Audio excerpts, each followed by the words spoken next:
right? Thanking and praising God for the way in which his counsel can produce substance in our character. Let's call this chapter Practice and subtitle it My Covenant. Understanding that his covenant can seem to be nothing more than a bunch of rules, as we had mentioned before, unless we appreciate the wisdom in it.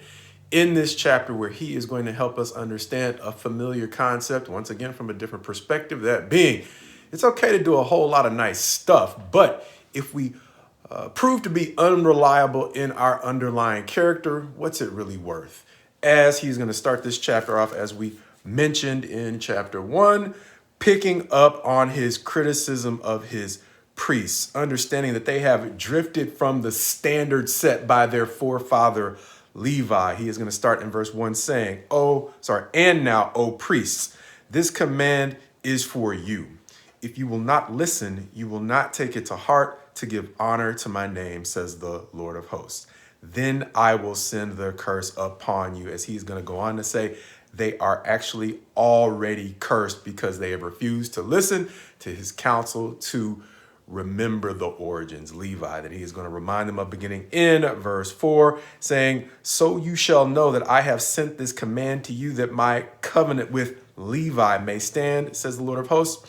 My covenant with him was one of life and peace. As he goes on to, bullet point some of the high points of that relationship, saying that Levi feared him and stood in awe of his name. He gave true instruction. There was no wrong found in his lips. He walked with God in peace and uprightness, that term that once again seems to refer to integrity or strength of character, meaning he was transparent. He tried his best or lived up to the standard that he projected, instead of using his personality to hide character defects.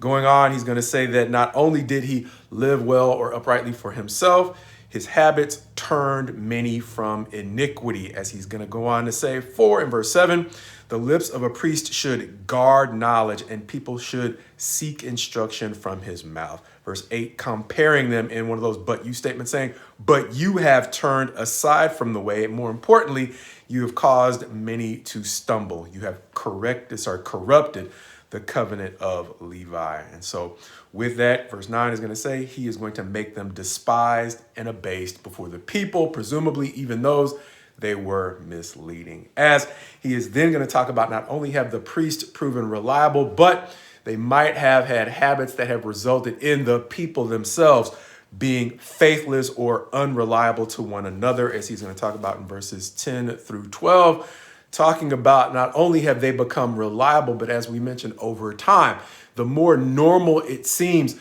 to do toxic or unreliable things, the more we might expect to be blessed in being shady or simply falling short or just being mediocre. And that is exactly what he seems to be going at them for in verses 13 through 16, where he's saying they're pouring tears on his altar because God is no longer respecting their sacrifice, but their sacrifice is coming along with a character that's just lacking, understanding that they're not simply unreliable to one another, they're unreliable in their most trusted relationships. Specifically, they're unfaithful to their wives. And he's saying being unfaithful to your wife is not going to get you to have God be persuaded to be faithful to your request. Even more, verse 17 is going to say not only have they been unfaithful, expecting God to honor their sacrifices, regardless of their character, they are mad at God for not blessing their folly. As verse 17 is going to conclude, you have wearied the Lord with your words, but you say, how have we wearied him? By saying, everyone who does evil is good in the sight of the Lord, and he delights in them. Or by asking, where is the God of justice? A conclusion that reminds me of one of the proverbs that stuck with me over the years, Proverbs 19:3, which reads, when a man's folly brings his way to ruin, his heart rages against the Lord. Reminding me of my own frustrations in life from time to time, at times when I was super enthusiastic about what I wanted to offer God, not paying enough attention to what was lacking. Sometimes in the places where it's hard to look, lacking in character, lacking in my character. And understanding that seems to be exactly what God is calling their attention to here.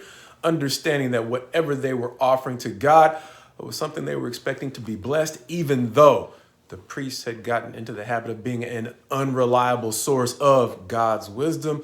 The people had gotten into the practice of being unreliable as friends or just brothers to one another. And the husbands had gotten into the practice of being unreliable to their wives.